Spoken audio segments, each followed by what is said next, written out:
Student welcome back to my channel Samrat academy. Student जितने बच्चे class 10th में 2026 board का पेपर देने वाले हैं उनके वीडियो सबसे ज्यादा इंपॉर्टेंट है। मेरे प्यारों, आज मैं आप लोगों को हिंदी का एक वायरल पेपर बताने वाला हूं और यह वायरल पेपर आपके एग्जाम में 100% बनने वाले हैं। मेरे प्यारे बच्चों, कोड आप नोट कर सकते हो। कोड है 801 DC कोड है और इस कोड का पेपर आपके एग्जाम में जरूर से जरूर पूछा जाएगा।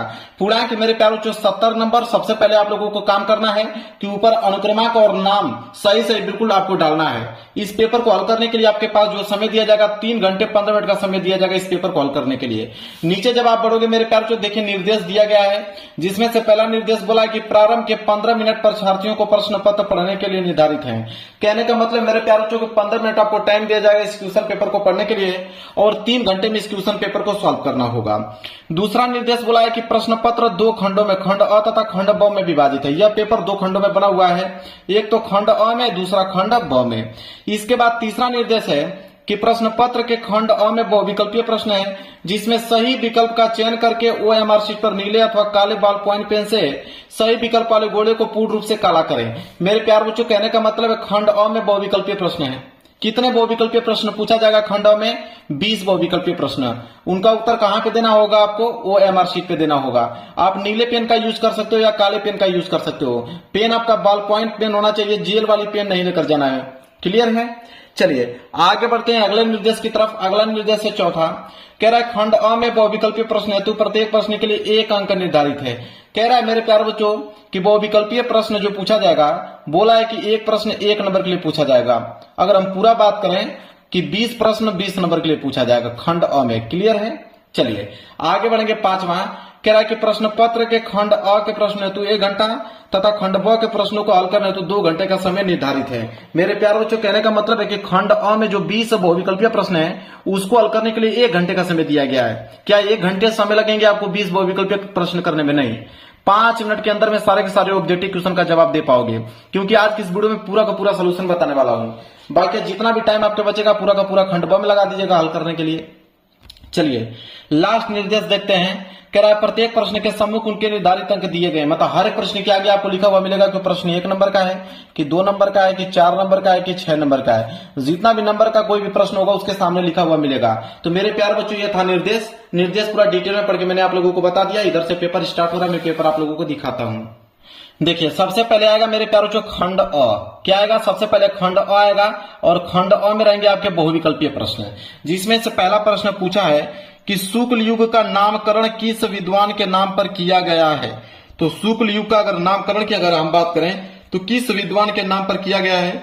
तो आचार्य रामचंद्र शुक्ल के नाम पर। बी वाला ऑप्शन जो होगा बिल्कुल राइट आंसर हो जाएगा। क्लियर है मेरे प्यारे बच्चों? वही अगर हम बात करें क्वेश्चन नंबर दूसरे को लेकर, कह रहा है कि सेवा सदन उपन्यास के लेखक हैं। देखिए सेवा सदन एक उपन्यास है और इस उपन्यास के लेखक कौन है, यही प्रश्न पूछा। ये भी प्रश्न 1 नंबर के लिए है। तो सेवा सदन की अगर हम बात करें तो मुंशी प्रेमचंद्र जी लेखक हैं सेवा सदन के, जो कि एक क्या है, उपन्यास है। आगे बढ़ेंगे तीसरा प्रश्न। कह रहा है शुक्ल युग के नाटककार निम्नलिखित में से कौन नहीं है? 1 नंबर के लिए प्रश्न है। तो शुक्ल युग के नाटककार इन चारों ऑप्शनों में से कौन नहीं है? वह है आपके भारतेंदु हरिश्चंद्र जी। डी वाला ऑप्शन जो होगा बिल्कुल राइट आंसर हो जाएगा। भारतेंदु हरिश्चंद्र जी है, शुक्ल युग के नाटककार नहीं है। क्लियर है? चलिए चौथा प्रश्न देख लो क्या है। प्रसिद्ध आत्मकथा क्या लिखूं क्या याद करूं के लेखक है। तो क्या लिखूं क्या याद करूं, इसके लेखक कौन है मेरे प्यारों? इन चारों ऑप्शन में से आपको बताना है। तो इनके लेखक है हरिवंश राय बच्चन जी। पहला वाला ऑप्शन जो होगा बिल्कुल राइट आंसर हो जाएगा। इसी के साथ आगे बढ़ेंगे। पांचवा प्रश्न कि निम्नलिखित में से कौन प्रसिद्ध यात्रा साहित्यकार है। तो इन चारों ऑप्शन से बताना है कि कौन प्रसिद्ध यात्रा साहित्यकार है। तो मेरे प्यार बच्चों वो है आपके राहुल संकृत्यायन जी। सी वाला ऑप्शन जो होगा बिल्कुल राइट आंसर हो जाएगा। 6 नंबर का क्वेश्चन देखिए। कह रहा है कि रीतिकाल के वीर रस के प्रसिद्ध कवि हैं। तो रीतिकाल के वीर रस के प्रसिद्ध कवि इन चारों ऑप्शनों में से कौन है? वो है आपके भूषण जी। सी वाला ऑप्शन जो होगा बिल्कुल राइट आंसर हो जाएगा। क्लियर है? चलिए आगे बढ़ेंगे इसी के साथ। प्रश्न नंबर 7वां। प्रश्न नंबर 7वां क्या देखिए, रामचंद्रिका के रचनाकार है। 1 नंबर के लिए प्रश्न मेरे प्यारे बच्चों है। तो रामचंद्रिका के रचनाकार कौन है? केशव दास जी हैं। यहाँ पे बी वाला ऑप्शन जो होगा बिल्कुल राइट आंसर हो जाएगा। देखिए अगला प्रश्न है प्रश्न नंबर 8वां। प्रश्न नंबर 8वां है कि प्रिय प्रवास किसकी रचना है? एक नंबर के लिए प्रश्न मेरे प्यारे बच्चों, प्रिय प्रवास किसकी रचना है? तो वह है आपके अयोध्या सिंह उपाध्याय हरियोध जी की रचना है। डी वाला ऑप्शन जो होगा बिल्कुल राइट आंसर हो जाएगा। प्रश्न नंबर 9 है कि राम की शक्ति पूजा के रचनाकार हैं। एक नंबर के लिए प्रश्न है। तो राम की शक्ति पूजा के रचनाकार इन चारों ऑप्शनों में से कौन है? सूर्यकांत त्रिपाठी निराला जी हैं। पहला वाला ऑप्शन जो होगा बिल्कुल राइट आंसर हो जाएगा। क्वेश्चन नंबर 10वां देख लीजिए, निम्नलिखित में से कौन प्रगतिवादी युग का कवि नहीं है? तो प्रगतिवादी युग का कवि इन चारों ऑप्शनों में से कौन नहीं है? तो वह है आपके भारतेंदु हरिश्चंद्र जी। डी वाला ऑप्शन जो होगा बिल्कुल राइट आंसर हो जाएगा। 11वां प्रश्न देख लीजिए क्या है, हास्य रस का स्थायी भाव है। एक नंबर के लिए प्रश्न है। तो हास्य रस का स्थायी भाव क्या होता है? हास्य होता है। बी वाला ऑप्शन जो होगा बिल्कुल राइट आंसर हो जाएगा। ये भी प्रश्न बहुत सिंपल, इसका जवाब तुरंत दे पाओगे आप। इसके बाद 12वां प्रश्न भी सिंपल है कि मनहु मानो जनहु जानो आदि वाचक शब्द किस अलंकार में प्राय प्रयुक्त होते हैं? तो मनहु मानो जनहु जानो किस अलंकार में ऐसे शब्द प्रयोग होते हैं मेरे प्यारे बच्चों? तो ये जो है उत्प्रेक्षा अलंकार, उत्प्रेक्षा अलंकार में प्रयोग होते हैं। ए वाला ऑप्शन जो होगा बिल्कुल राइट आंसर हो जाएगा। आगे बात करते हैं 13वां प्रश्न को लेकर। 13वां प्रश्न देखिए क्या है कि लिखकर लोहित लेख डूब गया दिनमणि आहा व्योम सिंधु सखी देख तारक बुदबुद दे रहा। कह रहा उपयुक्त पंक्ति में प्रयुक्त छंद है, मतलब इस पंक्ति में किस छंद का प्रयोग किया गया है, ये क्वेश्चन में पूछा है। तो इसमें अगर हम बात करें सोरठा का प्रयोग किया गया है, सोरठा छंद का। डी वाला ऑप्शन जो होगा बिल्कुल राइट आंसर हो जाएगा। चलिए 14वां प्रश्न देख लीजिए, कह रहा है कि उपसर्ग से बना शब्द नहीं है। तो उपसर्ग से बना शब्द कौन नहीं है इन चारों ऑप्शन में से? तो वह है आपके ऊपर, ठीक है, क्योंकि यह होगा उप प्लस डेश, ये हो जाएगा उप प्लस नाम, ये हो जाएगा उप प्लस वन, ये क्या होगा उ प्लस पर। तो यहाँ पे उप नहीं आ रहा है ना, बिल्कुल बी वाला ऑप्शन जो होगा बिल्कुल राइट आंसर हो जाएगा। चलिए आगे बढ़ेंगे क्वेश्चन नंबर 15 की तरफ। देखिए क्वेश्चन नंबर 15वां है मेरे प्यारे बच्चों कि दैनिक शब्द में किस प्रत्यय का प्रयोग हुआ है? एक नंबर के लिए प्रश्न है। तो दैनिक शब्द में किस प्रत्यय का प्रयोग हुआ है मेरे प्यारे बच्चों? तो यह हो जाएगा दैनिक प्लस इक, मतलब लास्ट में क्या आ रहा है? इक। क्या आ रहा है? इक। तो जो लास्ट में आता है वही होता है प्रत्यय। इक आ रहा है, मतलब ए वाला ऑप्शन जो होगा प्लस राइट आंसर हो जाएगा।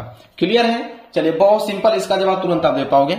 अगला देख लीजिए 16वां, त्रिवेणी में कौन सा समास है? एक नंबर के लिए प्रश्न है मेरे प्यारे बच्चों। तो त्रिवेणी की अगर हम बात करें, त्रिवेणी में आप लोगों का द्विगु समास है। द्विगु समास सी वाला ऑप्शन जो होगा बिल्कुल राइट आंसर हो जाएगा। आगे बढ़ते हैं 17वां, कह रहा है कि निम्नलिखित में से गंगा का पर्ववाची नहीं है। एक नंबर के लिए प्रश्न है। तो गंगा का पर्ववाची शब्द इन चारों ऑप्शनों में से कौन नहीं है? तो वह है आपके कालिंदी। बाकी भागीरथी, सूर्य सरिता, देव नदी, यह गंगा का पर्ववाची शब्द है। कालिंदी जो है वह गंगा का पर्ववाची शब्द नहीं है। डी बी वाला ऑप्शन जो होगा बिल्कुल राइट आंसर हो जाएगा बी। आगे 18वां प्रश्न कि निम्नलिखित में से कौन सा भाववाच्य का सही विकल्प है? तो भाववाच्य का सही विकल्प इन चारों ऑप्शनों में से कौन है? तो वह है मेरे प्यारे बच्चों कि आओ वहां बैठा जाए। इसे बिल्कुल भाव के रूप में व्यक्त किया गया, आओ वहां बैठा जाए। आगे बात करेंगे 19वां कि मन की कोमलता अक्सर चोट खा जाती है। अब कोमलता के नीचे अंडरलाइन किया गया है और बताना कि कोमलता है क्या। तो कोमलता मेरे प्यारे बच्चों वो आपका एक विशेषण है, एक गुणवाचक है, एक स्त्रीलिंग है, एक वचन है और मन विशेष है। तो यहाँ पे बी वाला ऑप्शन जो होगा बिल्कुल राइट आंसर हो जाएगा। लास्ट प्रश्न 20वां देखिए कि तद जो एक पुल्लिंग शब्द है उसका चतुर्थी विभक्ति एक वचन का रूप क्या होगा? तो चतुर्थी विभक्ति एक वचन का जो रूप होगा वो होगा तस्य। ए वाला ऑप्शन जो होगा बिल्कुल राइट आंसर हो जाएगा। बिल्कुल कम समय में मेरे प्यारों बच्चों 20 के 20 ऑब्जेक्टिव क्वेश्चन मैंने बता दिया और 20 में 20 नंबर बिल्कुल आपके सही होने चाहिए। अब आगे बढ़ेंगे, हम लोग देखेंगे खंड ब। देखिए मेरे प्यारे बच्चों यहां से स्टार्ट होगा आप लोगों का खंड ब और खंड ब में रहेंगे आपके वर्णनात्मक प्रश्न। क्लियर है? 20वें के बाद आएगा प्रश्न नंबर 21। प्रश्न नंबर 21 क्या है कि निम्नलिखित में से किसी एक गद्यांश पर आधारित प्रश्न को उत्तर दीजिए। अब मेरे प्यारे बच्चों गद्यांश आ गया। गद्यांश कितने नंबर के लिए आता है? 6 नंबर के लिए, क्योंकि 3 प्रश्न होते हैं, 2-2 नंबर के हिसाब से 6 नंबर मिलता है। और गद्यांश 2 गद्यांश देता है, एक क वाला दिया है, क वाला नहीं कर पाओगे तो अथवा करके ख वाला दिया गया है। तो या तो आप क करके जाओ या तो ख करके जाओ, जो आपको याद होगा। मैं तो दोनों का सलूशन बताऊंगा। पहले क वाला का देखिए। क वाला क्या है? क वाला है कि विश्वास पात्र मित्र से बड़ी रक्षा रहती है। जिसे ऐसा मित्र मिल जाए उसे समझना चाहिए कि खजाना मिल गया। विश्वास पात्र मित्र जीवन की एक औषधि है। हमें अपने मित्रों से यह आशा रखनी चाहिए कि वे उत्तम संकल्पों में से हमें दृढ़ करेंगे, दोषों और त्रुटियों से हमें बचाएंगे, हमारे सत्य, पवित्रता और मर्यादा के प्रेम को पुष्ट करेंगे। जब हम कुमार्ग पर पैर रखेंगे तब वे हमें सचेत करेंगे, जब हम हतोत्साहित होंगे तब वे हमें उत्साहित करेंगे। सारांश यह है कि वे हमें उत्तम पूर्वक जीवन निर्वाह करने में हर प्रकार से क्या करेंगे, सहायता देंगे। यह मेरे प्यारे बच्चों इसका गद्यांश। इसके नीचे 3 प्रश्न है। पहला है कि उपयुक्त गद्यांश का संदर्भ लिखिए, 2 नंबर इसमें मिलेगा। तो चलिए पूरा डिटेल में हम लोग इसका सोल्यूशन देखेंगे। तो 21वां क्या क है, देखिए यहाँ पे लिखा भी है class 10 Hindi paper solution 801 DC और प्रश्न संख्या 21 का क, 21 के क का पहला वाला प्रश्न जो कि संदर्भ हेडिंग डाल लीजिएगा, लिखिएगा कि प्रस्तुत गद्यांश हमारी पाठ्य पुस्तक के गद्य खंड में संकलित मित्रता नामक पाठ से लिया गया है। इसके लेखक कौन है, आचार्य रामचंद्र शुक्ल जी हैं। मतलब मित्रता चैप्टर से लिया गया है यह गद्यांश, और इसके लेखक की अगर हम बात करें तो आचार्य रामचंद्र शुक्ल जी इसको लिखे हुए हैं। क्लियर है। चलिए वहीं अगर हम बात करें दूसरे प्रश्नों को लेकर, तो कह रहा है कि गद्यांश के रेखांकित अंश की व्याख्या कीजिए, 2 नंबर यहां मिलेगा। तो रेखांकित अंश का व्याख्या मतलब जहां तक अंडरलाइन किया गया है, तो विश्वास पात्र मित्र से बड़ी रक्षा रहती है। जिसे ऐसा मित्र मिल जाए उसे समझना चाहिए कि खजाना मिल गया है। विश्वास पात्र मित्र जीवन की एक औषधि है। इसका हमें क्या बताना है, व्याख्या बताना है। देखिए मेरे प्यार बच्चों, तो दूसरा हेडिंग डालिएगा रेखांकित अंश की व्याख्या। इसके बाद लिखना प्रारंभ कीजिएगा कि इस अंश में, मतलब इस रेखांकित अंश में लेखक यह बताना चाहते हैं कि सच्चा और विश्वास पात्र मित्र जीवन के हर मोड़ पर हमारी सहायता करता है। ऐसा मित्र हमें न केवल गलतियों से बचाता है बल्कि अच्छे मार्ग पर चलने के लिए प्रेरित भी करता है। जब हम अपने जीवन में कठिनाइयों का सामना कर रहे होते हैं तब एक सच्चा मित्र हमें हिम्मत देता है और निराशा से बाहर निकलता है। इस तरह का एक मित्र जीवन की सफलता और समुदाय जीवन के लिए अनिवार्य होता है। यह हो गया मेरे प्यार जो रेखांकित अंश की व्याख्या। अगर हम बात करें अगले प्रश्न को लेकर, तो एक प्रश्न नीचे और है, तीसरा प्रश्न कह रहा है कि लेखक ने विश्वास पात्र मित्र की तुलना किससे और क्यों की है। इस पे भी 2 नंबर मिलेगा, तो इसका भी आंसर देखना बहुत जरूरी है। तो देखिए इसका आंसर हम लोग कैसे लिखेंगे, तीसरे का उत्तर कि लेखक ने विश्वास पात्र मित्र की तुलना खजाने और औषधियों से की है। खजाने की तरह ऐसा मित्र जीवन में बहुत कीमती होता है और उसकी मौजूदगी से व्यक्ति सुरक्षित महसूस करता है। औषधि की तरह वह मित्र जीवन के कठिन समय में मानसिक और भावनात्मक उपचार करता है, हमें गलत मार्ग से बचाता है और सच्चाई और पवित्रता के मार्ग पर चलने के लिए हमें क्या करता है, प्रेरित करता है। क्लियर है मेरे प्यार बच्चों। 3 प्रश्न था, तीनों प्रश्नों को उत्तर बता दिया, 6 नंबर मिल जाएगा। अगर ये प्रश्न नहीं याद हो पा रहा है कोई दिक्कत नहीं है, आपको नीचे अथवा करके ख वाला दिया है उसका उत्तर दे लीजिए। अब ख वाला का सोल्यूशन देखिए क्या है। ख वाला बोला है दूसरी बात जो इस संबंध में विचारणीय है वह यह है कि संस्कृति अथवा सामूहिक चेतना ही हमारे देश का प्राण है।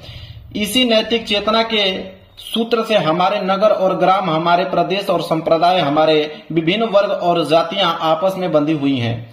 वह उन सब में एकता है। इसी बात को ठीक तरह से पहचान लेने से बापू ने जनसाधारण को बुद्धिजीवियों के नेतृत्व में क्रांति करने के लिए तत्पर करने के लिए इसी नैतिक चेतना का सहारा लिया था। अहिंसा, सेवा और त्याग की बातों से जनसाधारण का हृदय इसलिए आंदोलित हो उठा क्योंकि इन्हीं से तो वह शताब्दियों से प्रभावित और प्रेरित रहा। अब मेरे प्यार बच्चों इसके नीचे भी 3 प्रश्न है, इसमें भी 6 नंबर मिलेंगे। पहला है कि उपयुक्त गद्यांश का संदर्भ लिखिए, 2 नंबर इसमें मिलेगा। तो चलिए इसका देख लेते हैं। 21वें का ख है, तो देखिए 21वें का ख का उत्तर देखिए। 21वें का ख का पहला हम लोग प्रश्न का उत्तर देखेंगे संदर्भ। अब संदर्भ में लिखिए कि प्रस्तुत गद्यांश हमारी पाठ्य पुस्तक हिंदी के गद्यखंड में संकलित डॉक्टर राजेंद्र प्रसाद द्वारा लिखित भारतीय संस्कृति नामक निबंध से उद्धृत है। कहने का मतलब भारतीय संस्कृति चैप्टर से लिया गया है। इसके लेखक कौन है, डॉक्टर राजेंद्र प्रसाद जी। बस इतना ही आपको लिखना है और 2 नंबर आपको मिल जाएगा। इसके बाद है दूसरा, गद्यांश के रेखांकित अंश की व्याख्या कीजिए। जहां तक अंडरलाइन किया गया उसका व्याख्या करना है। देखिए वह यह है कि संस्कृति अथवा सामूहिक चेतना ही हमारे देश का प्राण है। यहां तक अंडरलाइन किया गया, इसी का हमें व्याख्या बताना है। देखिए तो व्याख्या में लिखेंगे, देखिए दूसरा हेडिंग डालिएगा रेखांकित अंश की व्याख्या। इसके बाद लिखना प्रारंभ कीजिएगा कि डॉक्टर राजेंद्र प्रसाद जी कहते हैं कि हमें सर्वप्रथम वैज्ञानिक और औद्योगिक विकास के अनुचित परिणामों को ध्यान में रखना चाहिए। विचार करने योग्य दूसरी बात है कि भारतीय संस्कृति अथवा भारतवासियों की संपूर्ण व एकीकृत चेतन शक्ति ही इस देश का जीवन है। बिना इसके देश का जीवन ही संभव नहीं है। क्लियर है, यह है आपका रेखांकित अंश का व्याख्या। इसके बाद है तीसरा कि जनसाधारण का हृदय किन बातों से आंदोलित हो उठा और क्यों। 2 नंबर इसमें मिलेगा। तो देखिए इसका उत्तर हम लोग कैसे लिखेंगे तीसरे का उत्तर कि जनसाधारण का हृदय अहिंसा, सेवा और त्याग की बातों से आंदोलित हो उठा क्योंकि वह शताब्दियों से इनसे जो है वो प्रभावित रहा है। तो तीनों प्रश्न के उत्तर मैंने बता दिया।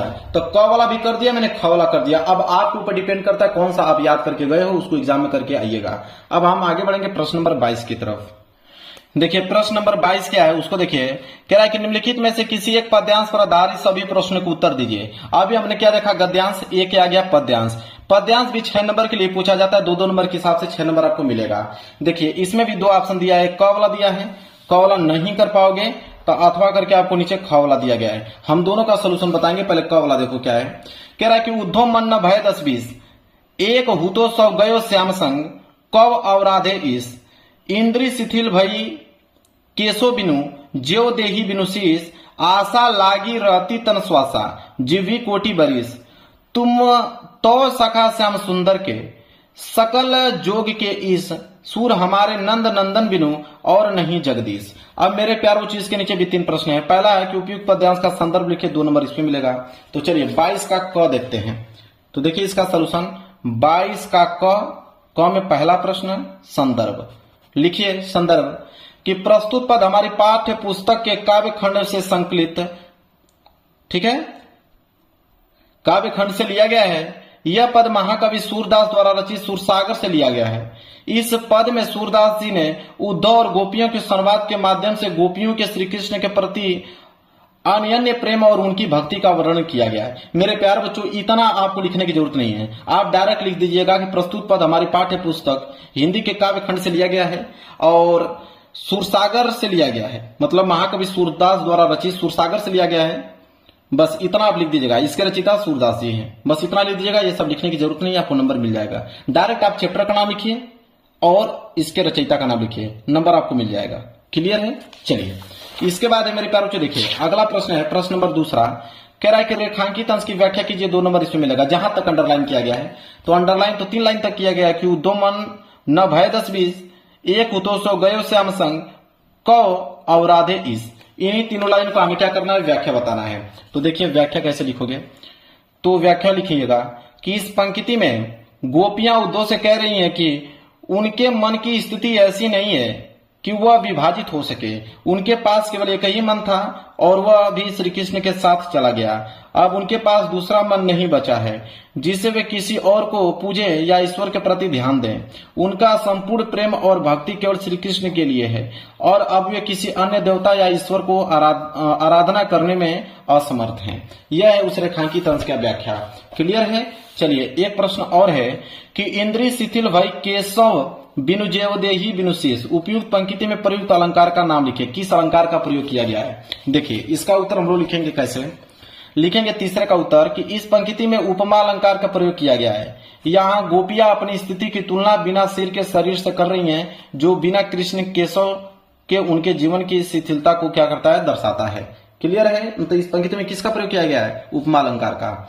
चलिए आगे बढ़ेंगे। अगर क वाला नहीं कर पाते हो तो नीचे अथवा करके ख वाला दिया, इसको कर लो। क्या है उसको देखिए। विश्वत रेखा का वासी जो जीता है निता हाँफ हाँफ कर, रखता है अनुराग अलौकिक वो भी अपनी मातृभूमि पर। ध्रुववासी जो हित में तम में जी लेता है कांप कांप कर, वह भी अपनी मातृभूमि पर कर देता है प्राण निछावर। ठीक है, देखिए इसके नीचे भी 3 प्रश्न है। पहला है उपयुक्त पद्यांश का संदर्भ लिखिए, 2 नंबर इसमें मिलेगा। तो देखिए यहाँ पे ख वाला देखिए अथवा करके लिखा है ना, ख का पहला संदर्भ लिखेंगे कि प्रस्तुत पद्यांश हमारी पाठ्य पुस्तक हिंदी के काव्य खंड में संकलित राम नरेश त्रिपाठी द्वारा रचित स्वदेश प्रेम शीर्षक कविता से अवतरित है और यह कविता त्रिपाठी जी काव्य संग्रह स्वप्न से ली गई है। कहने का मतलब स्वदेश प्रेम चैप्टर से लिया गया है और त्रिपाठी जी के काव्य संग्रह स्वप्न से लिया गया है और इसके रचयिता कौन है, राम नरेश त्रिपाठी जी हैं। क्लियर है? चलिए इसके बाद है विश्वत रेखा का वासी कैसा जीवन व्यतीत करता है, उपयुक्त पद्यांश के आधार पर लिखिए, 2 नंबर इसमें मिलेगा। तो देखिए इसका लिखेंगे उत्तर कि विश्वत रेखा के क्षेत्र में भीषण गर्मी पड़ती है, इस असहनीय गर्मी के कारण वह हाफ हाफ कर जीवन व्यतीत करता है। क्लियर है? चलिए तीसरा देखिए रेखांकित अंश अनुराग अलौकिक तथा हिम में तम में कौन सा अलंकार है, 2 नंबर इसमें मिलेगा। तो देखिए हम लोग इसका उत्तर लिखेंगे यहाँ पे तीसरे का कि अनुराग अलौकिक तथा हिम में तम में अनुप्रास अलंकार है, अनुप्रास अलंकार। बस इतना लिखिएगा, 2 नंबर आपको मिल जाएगा। अब मैंने क और ख दोनों बता दिया, जो आसान होगा उसको याद करके जाइएगा, वो लिख के आइएगा। आगे बढ़ेंगे प्रश्न नंबर 23 की तरफ। प्रश्न नंबर 23 है कि निम्नलिखित में से किसी एक संस्कृत गद्यांश का संदर्भ सहित हिंदी में अनुवाद कीजिए। अब ये संस्कृत का गद्यांश आ गया, कितने नंबर के लिए, 5 नंबर के लिए। 2 नंबर तो यह आपका संदर्भ में मिलता है, 3 नंबर इसके हिंदी अनुवाद में मिलता है। इसमें भी 2 ऑप्शन दिया है, क वाला नहीं करोगे तो अथवा करके आपका ख वाला दिया गया। दोनों ही इंपोर्टेंट, पहले हम लोग क वाला बताएंगे। वाराणसी विख्यात प्राचीन नगरी वाला, यहां से लेके यहां तक मैं घेर देता हूं इसको। देखिए यह है, इसका हमें संदर्भ सहित हिंदी में अनुवाद बताना है, 5 नंबर मिल जाएगा। तो 23 का क, तो 23 का क देखिए, 23 का क, यह ऊपर संदर्भ है, नीचे अनुवाद है। तो पहले संदर्भ देख लेते हैं कि प्रस्तुत गद्यांश हमारी पाठ्य पुस्तक हिंदी के संस्कृत खंड के वाराणसी पाठ से उद्धृत है। मतलब इतना तो कंफर्म हो गया कि वाराणसी चैप्टर से लिया गया है। इसके हिंदी अनुवाद की अगर हम बात करें तो हिंदी अनुवाद लिखेंगे कि वाराणसी बहुत प्रसिद्ध प्राचीन नगरी है। यह स्वच्छ जल की तरंगों से युक्त गंगा के किनारे स्थित है। इसके घाटों की घुमावदार पंक्ति श्वेत चांदनी में बहुत सुंदर लगती है। असंख्य यात्री भ्रमण करने के लिए पूरे देशों से प्रतिदिन यहाँ आते हैं और इसके घाटों की शोभा देकर इसकी बहुत प्रशंसा करते हैं। क्लियर है? चलिए आगे बढ़ेंगे। अगर ये नहीं कर पाते ऊपर वाला तो आप अथवा करके ख वाला कर लो, नीचे वाला मानव जीवन से संस्करण संस्कृति वाला यहां से लेके यहां तक दिया गया है, इसका आप संदर्भ सहित हिंदी में अनुवाद कर दीजिए, ये भी 5 नंबर मिल जाएगा। तो दोनों में से कोई ये करना, 5 नंबर मिल जाएगा। तो चलिए ख वाला का देखते हैं। देखिए ख वाला का संदर्भ और अनुवाद, ऊपर संदर्भ नीचे अनुवाद दिया गया है। पहले संदर्भ देखेंगे कि प्रस्तुत गद्यांश हमारी पाठ्य पुस्तक हिंदी के संस्कृत खंड के भारतीय संस्कृति नामक पाठ से उद्धृत है। इतना तो क्लियर हो गया कि ये किस चैप्टर से लिया गया है, भारतीय संस्कृति चैप्टर से लिया गया है। इसकी अनुवाद की अगर हम बात करें तो अनुवाद होगा कि मानव जीवन को संवारना मतलब दोषादी को दूर करना संस्कृति है। हमारे पूर्वजों ने मानव जीवन को शुद्ध करने के लिए महान प्रयत्न किए। उन्होंने हमारे जीवन के संस्कारों के लिए जिन आचारों और विचारों को दिखाया वह सब हमारी क्या है, संस्कृति है। ये हो गया उसका हिंदी अनुवाद। क्लियर है? चलिए आगे बढ़ेंगे। प्रश्न नंबर 24। प्रश्न नंबर 24 क्या है उसको देखिए। कह रहा निम्नलिखित में से किसी एक संस्कृत पद्यांश का संदर्भ सहित हिंदी में अनुवाद कीजिए। अब मेरे प्यारो बच्चों ये आपका है संस्कृत का पद्यांश। संस्कृत का पद्यांश भी 5 नंबर के लिए पूछा जाता है। ऊपर हमने संस्कृत का गद्यांश देखा, ये पद्यांश है। इसमें भी 2 नंबर आपके संदर्भ में, 3 नंबर इसके हिंदी अनुवाद में मिलता है। तो देखिए एक क वाला दिया है, क वाला नहीं कर पाओगे तो अथवा करके आपके नीचे ख वाला दिया है। तो पहले क वाला का देख लेते हैं संदर्भ सहित हिंदी में अनुवाद, इसके बाद ख वाला का देखेंगे। तो पहले क वाला ऊपर देखिए 24 का क, तो 24 का क देखिए मेरे प्यारो बच्चों। अब यहाँ पे 24 का क, अब यहाँ पे डायरेक्ट में क्या बता रहा हूँ, अनुवाद। इसका मेरे प्यार बच्चों संदर्भ जो है मैं होमवर्क आपको देता हूँ, ठीक है। इसका होमवर्क हो गया आपका संदर्भ। संदर्भ लिखोगे तभी 2 नंबर मिलेगा। बाकी मैं इसका अनुवाद बता देता हूँ कि अनुवाद है कि हाँ मुझे शर्त स्वीकार है। उस नागरिक के ऐसा कहने पर उसे ग्रामीण के नागरिक से कहा पहले आप ही पूछे, नगरवासी से कहा कि तुम ही पहले पूछो। यह सुनकर यह ग्रामवासी बोला ठीक है मैं ही पहले पूछता हूँ। बिना पैर का है परंतु दूर तक जाता है, साक्षर है परंतु पंडित नहीं, मुख का है परंतु साफ बोलने वाला है, जो उसे जानता है वह विद्वान है। ठीक है, जो उसे जानता है, यहाँ पर लिखिएगा जो उसे जानता है वह विद्वान है। क्लियर है? चलिए अगर ये नहीं करना चाहते हो तो खवला कर लेना। मानव हित्वा प्रियो भौतिक क्रोध हित्वा न सोचती कामर्थ हित्वार्थम भौतिक लोभ हित्वा सुखी भवित। इसका आप संदर्भ सहित हिंदी में अनुवाद कर लेना। चलिए इसका दिखा देता हूं अथवा करके। यह संदर्भ है, इसका अनुवाद है ख वाला का। तो या ऊपर कर लेना या नीचे वाला कर लेना, 5 नंबर आपको मिल जाएगा। पहले संदर्भ देखिए इसका कि प्रस्तुत संस्कृत पद्यांश हमारी पाठ्य पुस्तक हिंदी के संस्कृत खंड के जीवन सूत्राणु नामक पाठ से उद्धृत है। कहने का है कि जीवन सूत्राणु चैप्टर से लिया गया है। अनुवाद की अगर हम बात करें तो अनुवाद इसका होगा कि अहंकार को छोड़ने पर व्यक्ति सबको प्रिय बन जाता है, क्रोध को त्यागने पर उसे सुख नहीं होता, इच्छाओं को छोड़ने पर वह अर्थवान धनवान हो जाता है और लोभ को त्यागने पर वह सुखी हो जाता है। इस श्लोक में यह समझाया गया है कि जीवन में सुख और शांति प्राप्त करने के लिए हमें अहंकार, क्रोध, इच्छाएं और लोभ जैसी बुराइयों को त्यागना चाहिए। क्लियर है? इसका अनुवाद हो गया। ये इसका क्या हो गया मेरे प्यार बच्चों, संदर्भ हो गया। क्लियर है? चलिए आगे आप लोगों का प्रश्न नंबर 25। प्रश्न नंबर 25 क्या है उसको देखिए ध्यान से। कह रहा है कि अपने पठित खंडकाव्य के आधार पर निम्नलिखित प्रश्नों में से किसी एक का उत्तर दीजिए। अब एक खंडकाव्य आ गया। खंडकाव्य मेरे प्यारों से 3 नंबर के लिए पूछा गया है। तो खंडकाव्य आप जिला वाइज करते हो, जो आपके जिला में पूछा जाता है वही आपको करना होगा। कोई दूसरा करोगे 1 नंबर आपको एग्जामिनर नहीं देगा। तो ध्यान रहे, आप देख लेना अपने किताब में, क्वेश्चन बैंक में देख लेना कि आप किस डिस्ट्रिक्ट से बिलोंग करते हो, तो आपको कौन सा खंडकाव्य पढ़ना है और कौन सा खंडकाव्य करना है। आपको नहीं मालूम तो इस वीडियो के नीचे आप कमेंट कर देना, मैं आपको बता दूंगा कि आप कौन से डिस्ट्रिक्ट से बिलोंग करते हो तो आपको कौन सा खंडकाव्य करना होगा एग्जाम में। वैसे खंडकाव्य बहुत हैं, मुक्तिदूत है, ज्योति जवाहर है, आप देखिए अग्र पूजा है, मेवाड़ मुकुट है, नीचे देखिए जय सुभाष है, इसके बाद आइए मातृभूमि है, कर्ण है, इधर आपका करमवीर है, नीचे देखिए तुमुल है, इतने सारे हैं। लेकिन आपको वही करना होगा जो आपके डिस्ट्रिक्ट में पूछा जाता है, तभी जाके आपको 3 नंबर मिलेगा। देखिए अगला प्रश्न है प्रश्न नंबर 26 का क। बोला कि दिए गए लेखकों में से किसी एक लेखक का जीवन परिचय देते हुए उनके एक प्रमुख रचना का उल्लेख कीजिए। अब मेरे प्यारे बच्चों, क्या लेखक का जीवन परिचय आपको बताना पड़ेगा? नहीं, मैं आपको नहीं बताऊंगा, आप अपने से कर लीजिएगा। 5 नंबर का आता है, 3 नंबर जीवन परिचय पे, 2 नंबर रचनाएं पे। तो रचनाएं बहुत ज्यादा इंपोर्टेंट, रचना को लिखना ही पड़ेगा। आपके पास ऑप्शन 3 है, आचार्य रामचंद्र शुक्ल जी, जयशंकर प्रसाद, डॉक्टर राजेंद्र प्रसाद। अब इन तीनों लोगों में से किसी एक का ही आपको जीवन परिचय लिखना है। तो जीवन परिचय पे 3 नंबर और उसके रचनाएं पे आपको 2 नंबर, टोटल मिलकर 5 नंबर आपको मिलेंगे। इसके बाद ख वाला है कि दिए गए कवियों में से किसी एक कवि का जीवन परिचय देते हुए उनकी एक प्रमुख रचना का उल्लेख कीजिए। ये भी 5 नंबर के लिए ही आता है। 3 नंबर जीवन परिचय पे, 2 नंबर इसके रचना पे। यहाँ पे भी ऑप्शन आपको 4 मिले हैं, महाकवि सूरदास जी, बिहारी लाल जी, और आपके महादेव वर्मा जी और श्याम नारायण पांडे जी। इन चारों में से किसी एक का ही आपको जीवन परिचय लिखना है, रचना सहित। ये मैं आपको दोनों होमवर्क देता हूं, आप लोगों को याद भी होगा। जिनका याद होगा उनका लिख के चले जाइएगा एग्जाम में। इसके बाद आता है प्रश्न नंबर 27। कह रहा है कि अपने पाठ्य पुस्तक में से कंठस्थ को एक श्लोक लिखिए जो इस प्रश्न पत्र में न आया हो। 2 नंबर मिलेगा।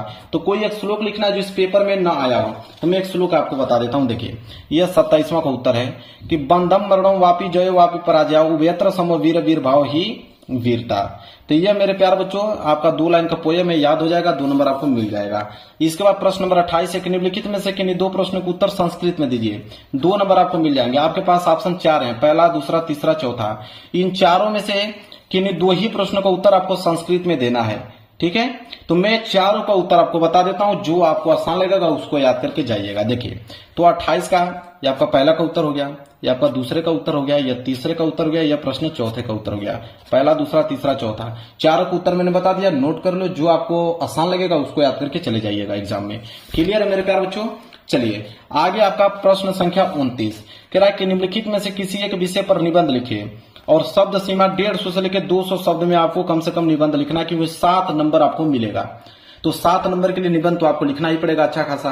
अब मेरे प्यारों को ध्यान से समझिए, आपके पास 4 ऑप्शन दिया गया है, विज्ञान वरदान या अभिशाप, बेरोजगारी की समस्या और समाधान, जल है तो कल है, चौथा है विद्यार्थी जीवन में अनुशासन का क्या महत्व है। आपके पास 4 ऑप्शन है, इन चारों ऑप्शनों में से आपको कोई एक निबंध लिखना है। मैं निबंध आपको होमवर्क दूंगा, जैसे आपको नेट पर सर्च कर लीजिएगा, जो आसान लगेगा, जो कम शब्दों में होगा, सरल शब्दों में होगा, उसको लिख के आइएगा। कम से कम 150 से 200 शब्दों में लिखना है। आपको बस 2 ही चीज ध्यान देना है निबंध में कि पहला हेडिंग प्रस्तावना बिल्कुल सही होना चाहिए, प्रस्तावना बिल्कुल एकदम सही हेडिंग होना चाहिए, और लास्ट की हेडिंग उपसंहार। यह 2 हेडिंग अगर आपने सही याद कर लिया, सही कर दिया, तो एग्जामिनर पूरा 7 में 7 नंबर आपको देगा कंफर्म। निबंध में 1 नंबर नहीं काट सकता है। बाकी बीच में आप हेडिंग थोड़ा सा बनाकर, आप 3-4 हेडिंग बनाकर लिख देना, तभी नंबर मिल जाएगा। और याद रहेगा तो बढ़िया से लिखोगे। चलिए आगे बढ़ते हैं प्रश्न नंबर 30वें की तरफ। देखिए प्रश्न संख्या 30वां है कि अपने जन्मदिन पर मित्रों द्वारा भेजे गए उपहार के लिए मित्र को धन्यवाद पत्र लिखिए। 4 नंबर मिलेगा। पत्र लेखन है। अगर ऊपर वाला नहीं कर पाओगे तो नीचे वाला अथवा करके दिया है कि राज्य परिवहन निगम मुख्य प्रबंधक को बस चालक के अप्रशंसनीय व्यवहार का उल्लेख करते हुए शिकायती पत्र लिखिए। तो मैं नीचे वाला आपको होमवर्क दे देता हूं, ठीक है, और ऊपर वाला आपको बता देता हूं कि अपने जन्मदिन पर मित्र द्वारा भेजे गए उपहार के लिए मित्र को आप धन्यवाद पत्र कैसे लिखोगे। देखिए ध्यान से समझिए कैसे लिखना है। सबसे पहले तो अपने मित्र का एड्रेस लिखोगे, शहीद नगर आगरा, एड्रेस तो लिख ही दोगे। इसके बाद डेट, दिनांक आप लिखना जिस डेट को आप लिख रहे हो। फिर लिखोगे प्रिय सखी मधु, तो ये लड़की का नाम है। अगर आपका मित्र कोई लड़का है तो आप लड़के का नाम लिख दीजिएगा। सप्रेम नमस्कार। इसके बाद लिखिएगा कि मैं यहाँ कुशल से हूं और तुम्हारी कुशलता की कामना करती हूं। तुम मेरे जन्मदिन पर नहीं आ सकी, लेकिन मेरे लिए मेरा पसंदीदा उपहार भेजना नहीं भूली। कल मेरे नाम से एक पार्सल आया था, जब मैंने उसे खोलकर देखा तो उसमें कहानियां की एक किताब थी। इस ज्ञानवर्धक और अत्यंत रुचिकर उपहार के लिए तुम्हारा बहुत बहुत धन्यवाद। मैंने झट से उसकी सारी कहानियां पढ़ डाली और अपनी माता पिता और भाई बहनों को भी पढ़ाया। सबने तुम्हें इस उपहार के लिए धन्यवाद कहा। इस उपहार को सबने बहुत उपयोगी भी बताया। बहुत बहुत आभार मित्र। निमंत्रण के बाद भी तुम मेरे जन्मदिन में शामिल नहीं हो सकी तो मुझे बहुत बुरा लग रहा था, लेकिन जब तुमने अपने स्वास्थ्य का हवाला दिया तो मेरी सारी शिकायतें दूर हो गईं। दोस्ती के नाते मेरे लिए सर्वप्रथम तुम्हारा स्वास्थ्य है, बाद में कुछ और, लेकिन अस्वस्थ रहकर भी तुमने मेरे लिए उपहार खरीदा। इसके लिए तुम्हारा बहुत बहुत शुक्रिया। ईश्वर से यही प्रार्थना है कि तुम शीघ्र स्वास्थ्य लाभ करो, जिससे आगामी परीक्षाओं के लिए पढ़ाई कर सको। अगर अवसर मिला तो मैं अवश्य तुमसे मिलने आऊंगी। अपने माता पिता को मेरा चरण स्पर्श कहना और छोटे भाई बहनों को मेरी ढेर सारी शुभकामनाएं। तुम्हारी अभिन्न सहेली, यहाँ पे अपना नेम मेंशन कर देना। तो नेम आप एग्जाम में मत लिखना, आप यहाँ पे क ख ग घ लिख सकते हो नेम की जगह पे। ठीक है, क्लियर है। अब पूरा का पूरा मैंने सोल्यूशन बता दिया इस पेपर का। मेरे प्यार बच्चों, अगर आप हिंदी में 70 नंबर लाना चाहते हो, आप हिंदी का टॉपर बनना चाहते हो, तो इस पेपर को आपको किसी कीमत पे तैयार करना पड़ेगा। तो मेरे प्यार बच्चों, वीडियो पसंद आए तो वीडियो को जरूर लाइक कीजिएगा। चैनल पे नए होंगे तो चैनल को जरूर सब्सक्राइब कर लेना। मिलेंगे एक प्यारे से नेक्स्ट वीडियो में, तब तक के लिए धन्यवाद।